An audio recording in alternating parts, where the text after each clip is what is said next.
first Filipina-American filmmaker to open the film festival. So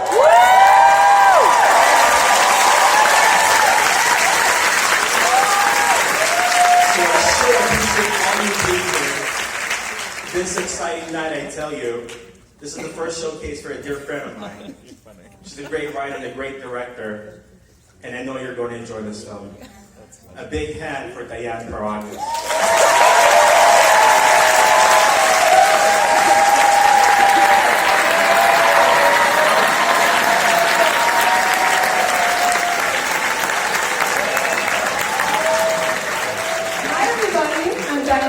The writer and director of Yellow Rose, and this is Sophie. She's an actress in the film. So this has been 15 years in the making, and it's come to this moment. And I just couldn't think of a better way, because this movie is about family, and that's why we have our daughters here tonight. It's about what happens when a family gets broken apart. It's about what happens when a family comes together and you form a new family. And I just want to thank my family, who's in the audience, my mom, my dad, my brother, my titos, my titas,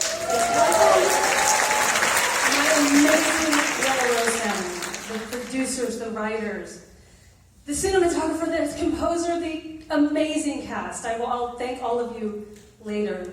And to you, the Asian and Asian American family. It means so much to me at this long journey to premiere this film for us, for this family. And I really do hope you'll enjoy it. Thank you for the world premiere of Yellow Rose.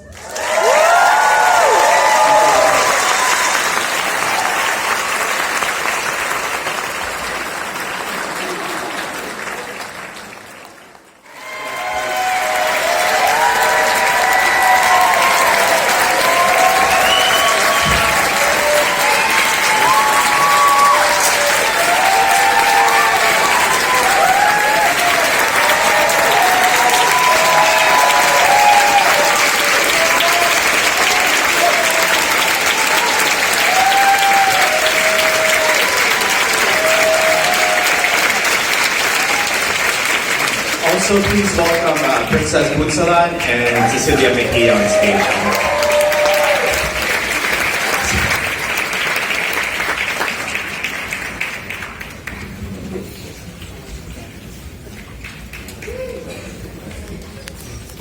Wow.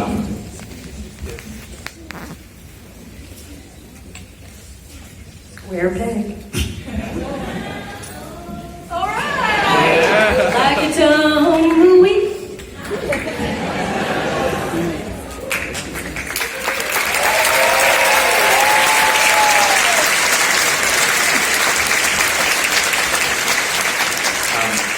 So Diane, just personally, I when I saw this film, I really wanted to have it.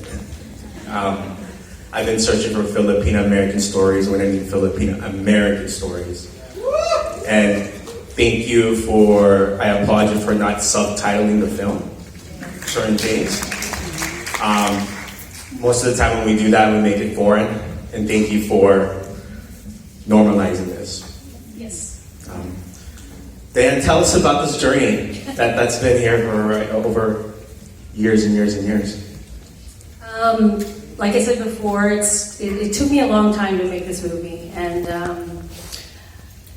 I think going to executives and saying, I want to tell a Filipino story about a girl who wants to be a country singer. It involves immigration. Yes, you want to give me some money? Got a lot of no's. But what's really great is the world kind of caught up with my wanting to tell this story. And I would not give up because, like Francis said, I was bound and determined to see an image that looked like myself on the big screen. I'm a film fan, and I never got to see that. And you'll hear that story a lot as the festival goes on, that we don't see enough of ourselves on the screen. So armed with that mission, I just never gave up. And what was so wonderful is that the people who finally kind of gave me this opportunity were Filipinos. and Filipino Americans that believed in me and funded this film and helped support me. So it was just sort of like a dog with a bone, but I think I just knew that this was the kind of story that could resonate with a universal audience, but still tell a very Filipino story.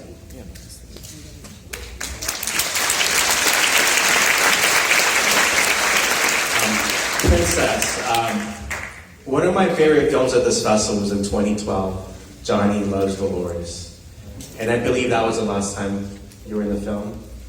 And can you please just tell us maybe about a little bit of your journey and how you got involved in this project?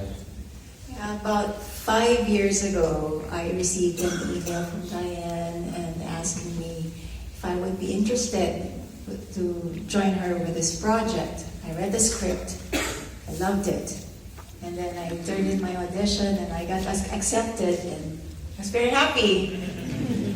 But that excitement just went on for 5 years. I was holding my breath for 5 years, and finally I saw it tonight. I was so happy. It's beautiful.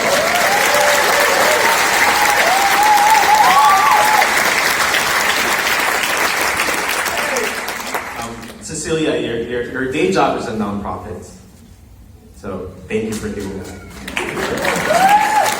Your other job is being a social impact producer, and most recently was PJ Raval's Color Ganda, right? So,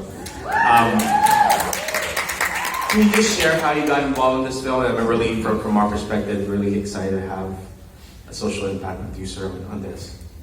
I think I was in my 20s when we started this film. It was oh man, now I'm giving away my age. It was about 8 years ago. I was working with the UN and the Filipino American Legal Defense Fund. We were signing people up for DACA, and we got a call from a filmmaker. She was like, we want to do research. I want to do research on a film that I'm starting about immigration. She was like, okay, come to the office. It was Diane. And she brought me along, was like, can you write grants for the film? I was like, sure, why not? That went on for like a year, and then she's like, you want to come help me produce the short? I was like, sure. And then it turned into this, so what we see now, that was 8 years ago.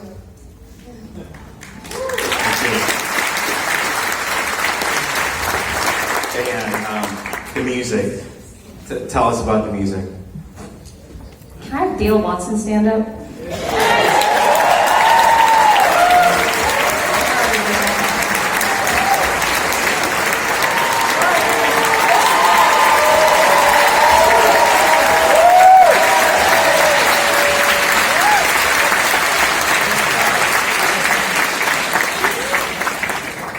Dale Watson.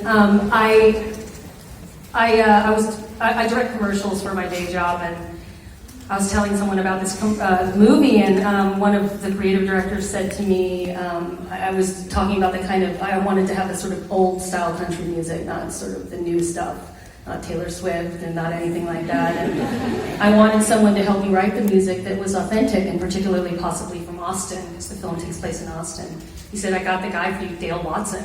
Not only is he great, but I think he's the character. And so for the short, we went down to Austin. We went to a place called Janie's Little Longhorn. Dale rides up in a Harley with the pompadour and leather jacket. I said, that's my guy. It was from there on, he is the inspiration for all the music in the film. He wrote most of the music. And I wrote it along with members of the cast, the songs and character. But I mean, Dale opened up his world to us. The authenticity in the film that I was trying to achieve were because Dale opened up his house. That's his real house. That's the real recording studio in the house. That's where we recorded the songs.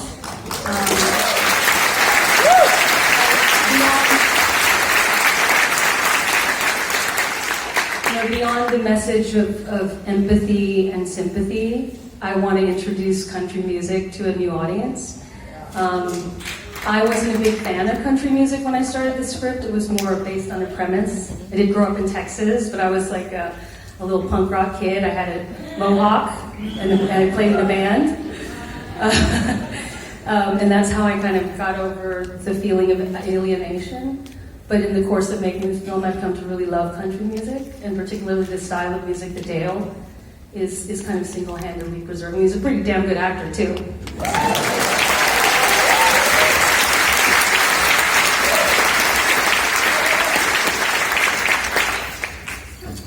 Princess, what was it like working with Eva? Oh, I wouldn't even have guessed that that was her first film. Theater and film, it's just two different kinds of medium.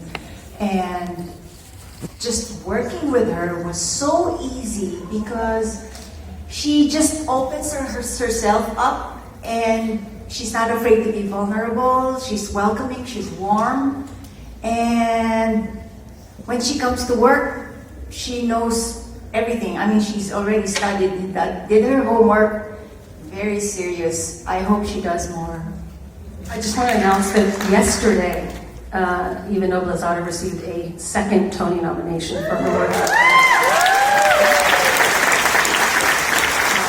So it's quite a year for her, and this is her feature film debut. She's not even been in a short before.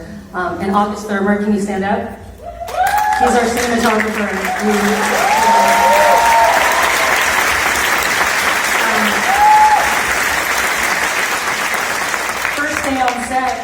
August and I kind of watched what's going on, and we're shooting, and we're like, whoa, we better step up our game. Like Eva and Leia and Princess, everyone really was bringing it, and we were just sort of like trying to catch up, right? Like, we were just so blessed with so many, you know, when you make a movie, there's times when you know it's kind of, oh, how's this gonna go? But we just had magic all over this film. There's just everyone put in so much heart and soul. We didn't have a lot of money, but everyone just put in so much love, and I hope that it comes across in the film. But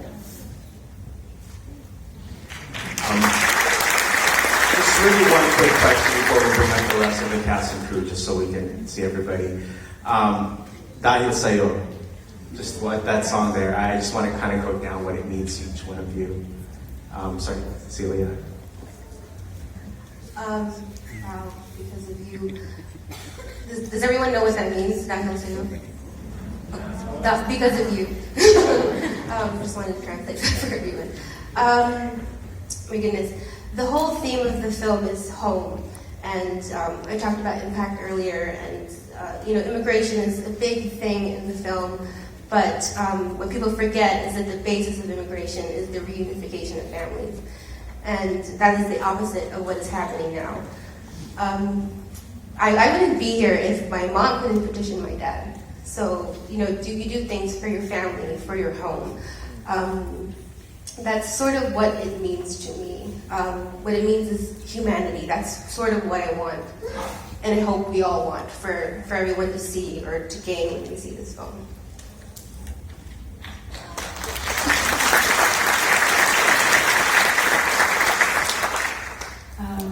For me, I believe that every person will always have someone or something to live for. In the song, it says, because of you, I want to live. Because of my husband, I went to America. I want to live for you.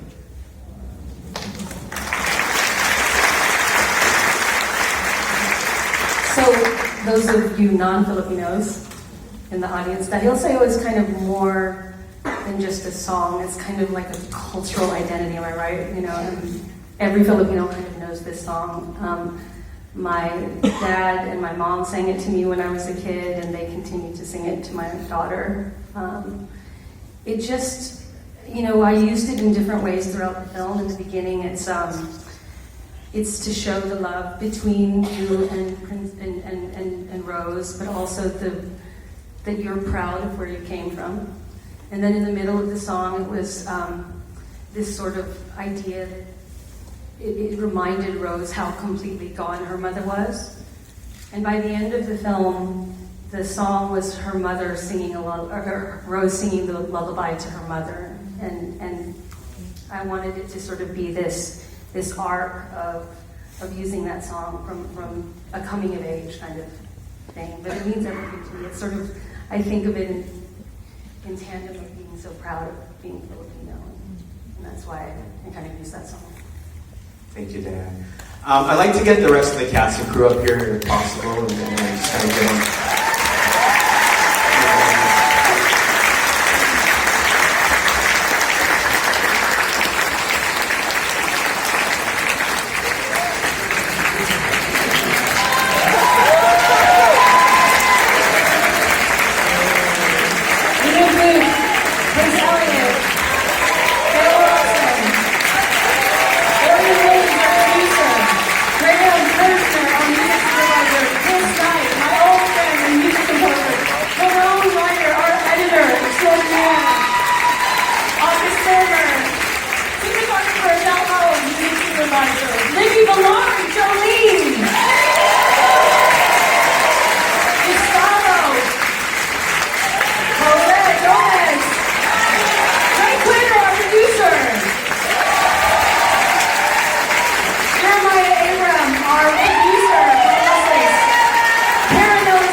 I think the only place you need subtitles is when I talk. But I just, you have no idea. I just want to tell you one thing. How long ago did you contact me? No, 7 years. 7 years ago. So for anybody who's got a passion for film and to do something, this woman, these people exemplify perseverance, perseverance, perseverance. May your dreams come true. And it evolved from something that was something quite different in the beginning to something very magical. I'm probably a part of it now. Everybody is. But Diane.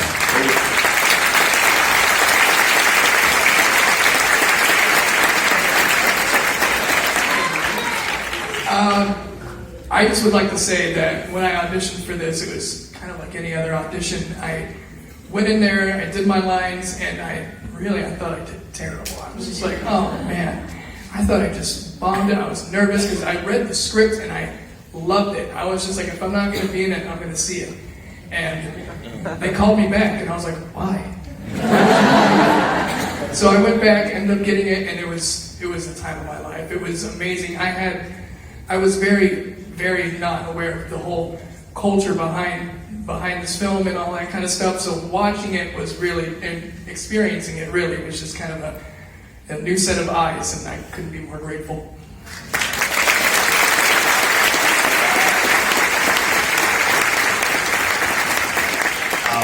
Yeah, well, I'm just really grateful to be a part of this project. It's really incredible whenever you get to work on something where people really are passionate. You know, it's an indie film that you can tell real stories, and this is a real story in the sense that it's real people, and you don't really see much representation on screen. And I'm just really proud to be a part of it.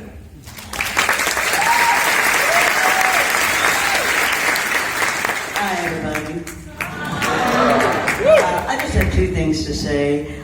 First of all, I am Jolene. There was no acting going on up there. And secondly, I'm a bleeding heart liberal. And I hate what is happening in our country right now. And I think it's so important to make statements like this. They're not political. They're from the heart. So maybe people will listen that normally wouldn't. And I think people are waking up, don't y'all? So even beyond my career, this is so important to me to make this statement.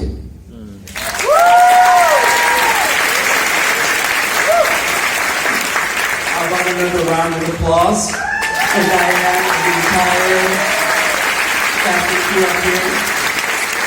Thank you so much, Francis, for inviting us to this wonderful world premiere. And all I can say about the film is empathy. That's what we wanted to show, and I hope we were able to communicate that to you all tonight. And hope that you also enjoyed it.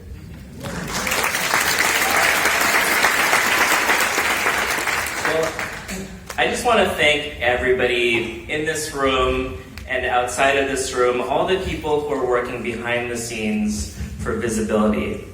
Just because it's because of those people who make stories like Yellow Rose happen and continue to happen. So thank you for all of your hard work.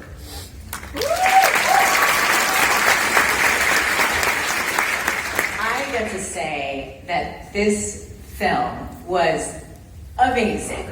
I can say that because all the people on the stage did a really, there was a lot of work, there were tears, there were late nights, and all I did was write a check. So it was, so I'm allowed to say it was awesome. Congratulations, Diane. Congratulations to everybody. Thank you all for being such a great audience, and thank you for inviting us here.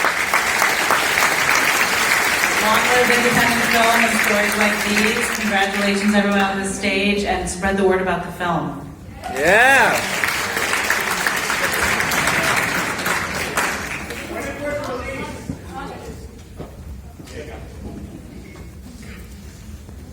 Thanks.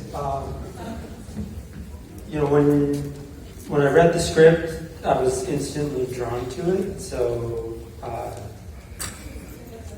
I jumped on the phone with Diane. I don't know where I was, on the side of a road somewhere. And we had terrible cell service, but the connection was there right away. I could tell that she was passionate about the film.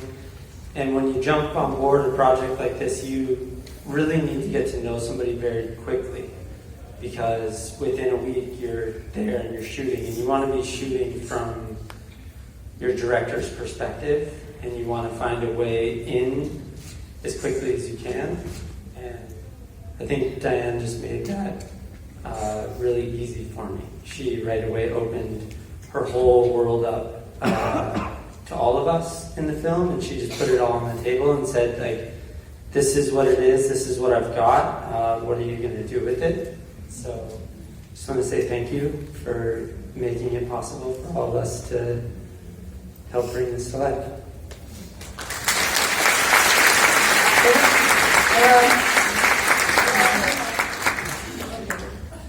So I guess I've known Diane now for 10 years, and for as long as I've known her, she's been in the process of making this. So first of all, no, I really want to commend you for your perseverance. It's always been a beautiful film in every incarnation that it has been in. And I don't think there's anyone else in the world that would have invited me to help make a film, because I've never made a feature film before. So I want to say thank you. This has been the most wonderful experience. You are such a talented director. And you really produce something that's just moving and incredible. Thank you.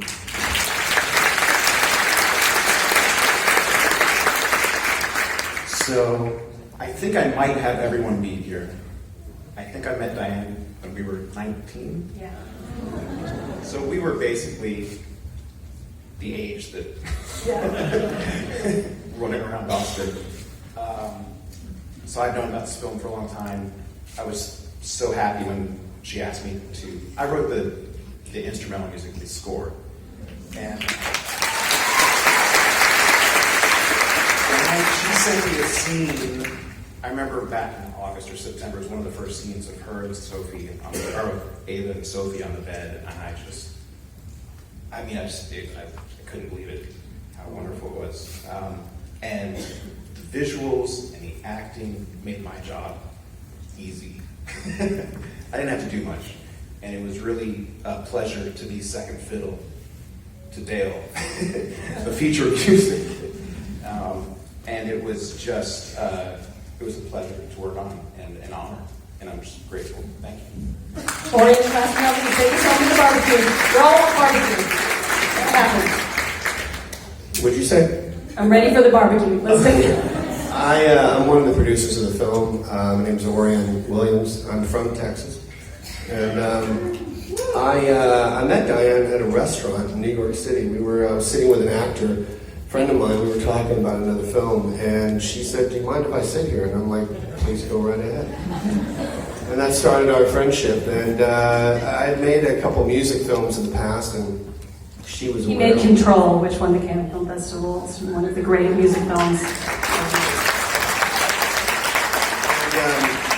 We initially had the idea to do it as a short, and then we were always thinking of a feature, and it came around, and it's beautiful. It's just absolutely beautiful. And seeing on this beautiful screen here at this great theater is fantastic. So thank you, thank everyone. Thanks.